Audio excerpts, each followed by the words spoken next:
Good morning, everybody. This is Ben Jones here with Batter from Bronson Coffee Roasters, and I'm hanging out on this fine Monday morning in my workshop.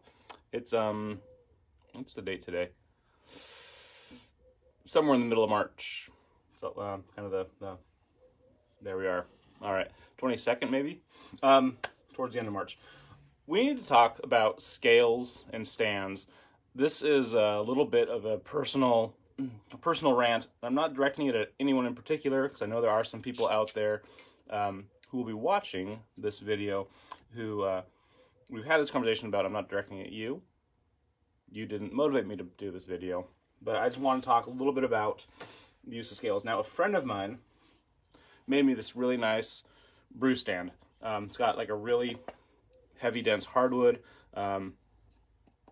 This is like maybe I don't know what it would be, but it's incredibly dense and heavy, held on by this floor flange. And we have this nice brass pole, and then the adjustable ring on top to use as a brew stand, which is fantastic, and I really like it, and I use it occasionally. When he made it, it was designed with that ring to hold a V60, and but then we were talking, and I was like, hey, I don't really use a V60 that often. And then he remembered, oh no, the brew stand's only V60. So then he went and made this nice bee house adapter for it. It's magnetic, so it'll click on to the ring. There it goes. And there's some little divots right there to hold my bee house. So really cool. I like my stand. It's great. I also like using a scale. Now, what's the purpose of a scale? We use it to weigh our beans and then to weigh the coffee that we're adding, and it essentially serves us two important functions. The secondary and least important is kind of just to see what your flow rate is. How much of your water are you adding, at what portions, how quickly you're pouring. You can give you some numbers for that. So that's a little bit more of a way to collect data. But the primary reason we use a scale is so we can keep our ratios of coffee and water consistent, to really give us some very precise control, because a gram of water is not very much water at all, whereas if you're measuring in ounces free pouring out of a kettle, our ratios can get thrown off a little bit. So we'll use a scale to help control that, and it gives us, it's a real easy way to make a cup of coffee. Let's turn and look at a scale at the brew stand now. So I'll take my scale, and this is what I see, and this is the part that I want to kind of like address. Putting your scale on top of your stand and then putting your mug or your catch cup on top of there next. You can see that okay. Let's turn this down a little bit. There we are. So we have the brew stand with the scale and the cup. And then if I were to put my brew device right up on top, and then I start pouring some water through, all that's going to tell me is how much water I have down in my cup, which is great. It tells me when my cup is full, but I know when my cup is full two ways. One, either I see that it's full, or I see that it's full.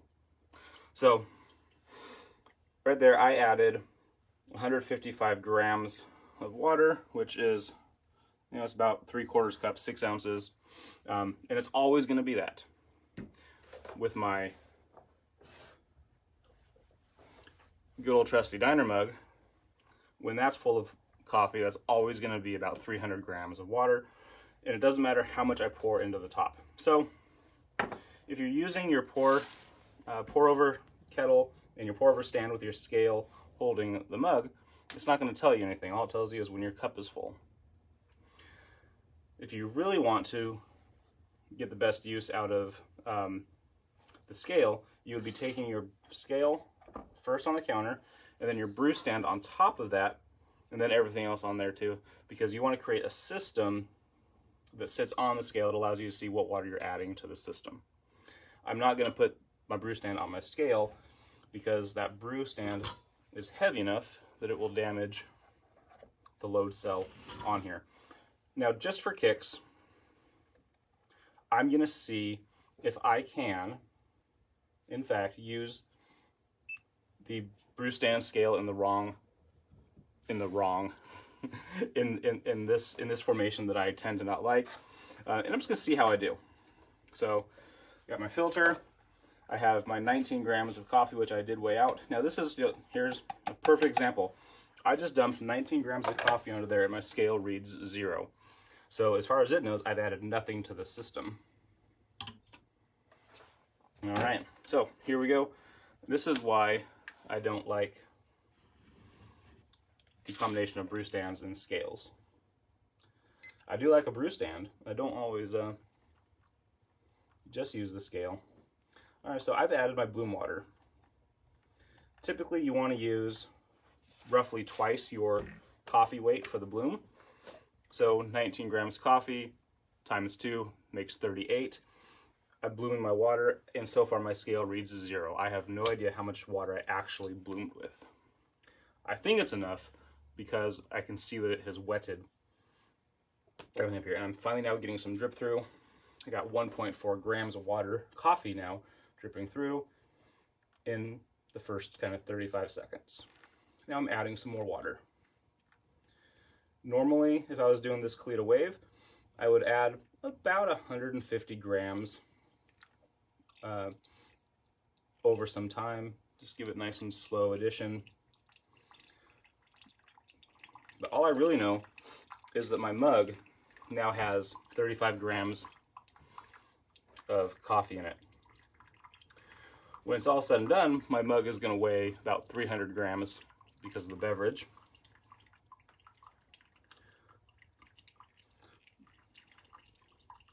So all I have to do, like right now, I'm basically flying without a scale. I'm adding a lot more water up top. I don't know how much I added. Might be enough to fill up the mug, I don't know. Might not be.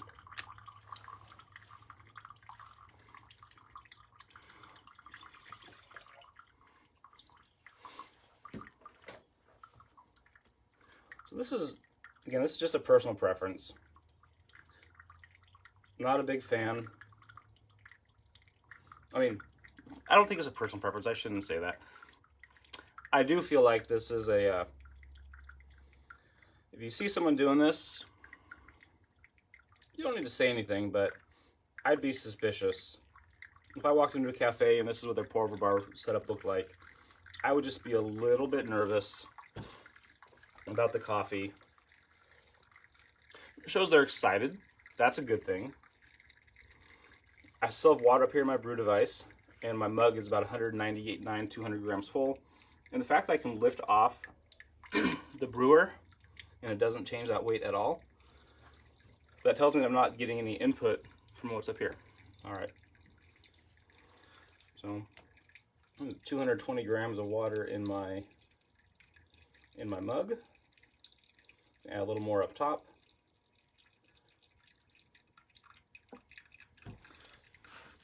All right, so if you have a brew stand, awesome. Please do use it because I like it. Brendan, you need to go back and watch the very beginning of the video. I am not calling anyone out. This is just something that I still see out and about in the world. All right, so right here, my mug says about 270 grams. It's getting kind of full. I still have quite a bit of water up top, which tells me two things. One, my mug is going to overflow, and two, my ratio is thrown off. So the only way to really kind of salvage, not making a mess, is to pull that off. And I have a very full mug of coffee, which is hot, and I spilled all over the place. I like having the countertop here that I don't really care. I mean, countertops, that's what they're for anyway. Anyway, I promise I'm not calling anyone out on this, but it is it is something that I still see out and about in the world that's unnecessary. When I use my brew stand, I don't toss the scale on there. I'll weigh out my coffee just for kicks, and then I'll roll with it. So that is how we use, well, rather, this is how we don't use a brew stand and scale. If you do use a brew stand, make sure you get a really hardy scale or a lightweight stand that will hold everything, because we want to make sure that we're actually getting the best and full use out of our tools. Hope that I didn't truly offend anyone out there. All I really care about is that we're getting some good coffee and that people are enjoying the cups of coffee that they have. This is very nice and full. It's also very hot. What am I drinking today? Great question. This is half, it's about half a dose, about 10 grams of our decaf Peru, because I'm really trying to slow down on the caffeine. I don't want to start the week out running full speed ahead. So I took about a 10-gram dose of our decaf Peru, Swiss water decaf, and then I mixed it with another 9 grams of the Puddles Pity Party, really nice, dark, and molassesy, super chocolatey. Gives a nice little cup of coffee there, and I don't have to over caffeinate. So if you're looking for decaf Peru, that's an easy one. You can go to our website, batdorfcoffee.com. The Puddles Pity Party blend's a little trickier to find. You're gonna have to go to Puddles Pity Party website himself and find it there. All right, thank you all for joining me.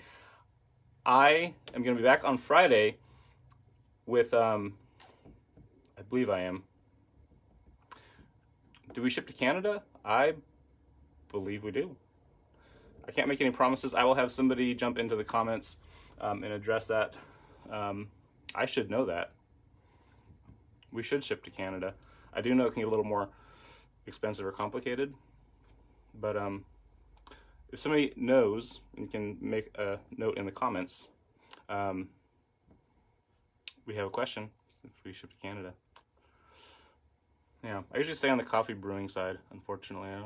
I should learn those things. Always something new to learn. But of course well, I don't have a solid answer. What I do know is we have a good cup of coffee and we're happy. So, to my friend Nate, thank you for the beautiful stand. I do love it, cherish it, and use it. To my friends who make the coffee, thank you for doing that. So Friday, I think I'll be back on Friday. I have to double check my calendar. But I've been playing around again with the floating filter, which is actually what prompted me to bring the stand out. We're gonna try another shot at the Chemex filters without the Chemex brewer. So do come back. If not Friday, then on Monday, and of course in perpetuity on our Facebook page. I'm rambling now, so thank you all for joining. Brendan, it's good to see you. Do you know if we ship to Canada for sure? All right, take care everybody. Have a great week.